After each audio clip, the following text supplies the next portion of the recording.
In the quiet, isolated town of Havenbrook, nestled deep within the dense forests of Europe, the days pass slowly, steeped in old traditions and religious devotion.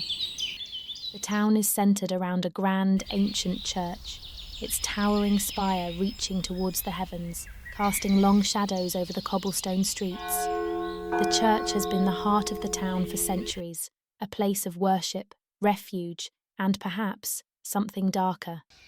It is a Sunday morning. The warm light of early autumn filters through the stained glass windows of the church, painting the congregation in hues of red, blue, and gold. The townsfolk, dressed in their finest Sunday attire, listen intently as Father Marcus, the town's revered priest, delivers his sermon. His voice is calm yet powerful, resonating through the hallowed halls, speaking of faith, redemption, and the ever-watchful eyes of the Almighty. As the service concludes and the congregation begins to disperse, a strange presence disturbs the tranquil morning. A young woman, barefoot and dishevelled, stumbles through the thick fog that has rolled in from the forest.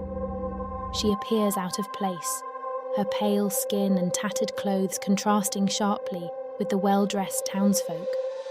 Her eyes are wide with fear and confusion as she ascends the stone steps of the church.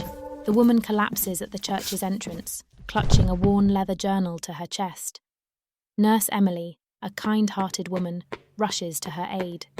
They bring her inside, laying her gently on a wooden bench in a small room off the main hall. The journal, now in Emily's hands, is filled with strange, archaic symbols and disturbing sketches.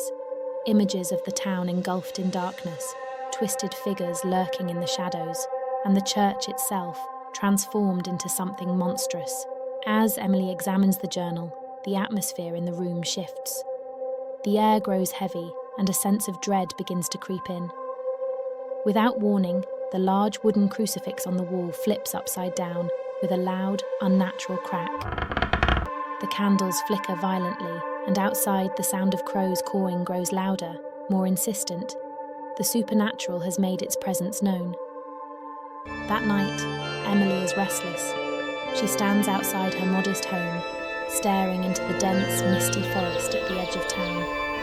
The trees, towering and ancient, seem to close in, their branches intertwining like skeletal fingers. From deep within the woods, a faint, ominous chanting can be heard. Her heart races as she catches a glimpse of something, glowing eyes watching her from the darkness. She retreats inside, but sleep does not come easily. The arrival of the mysterious woman has set into motion a chain of events that will test the very fabric of Havenbrook's reality. The town, so steeped in faith and tradition, is about to confront the unknown.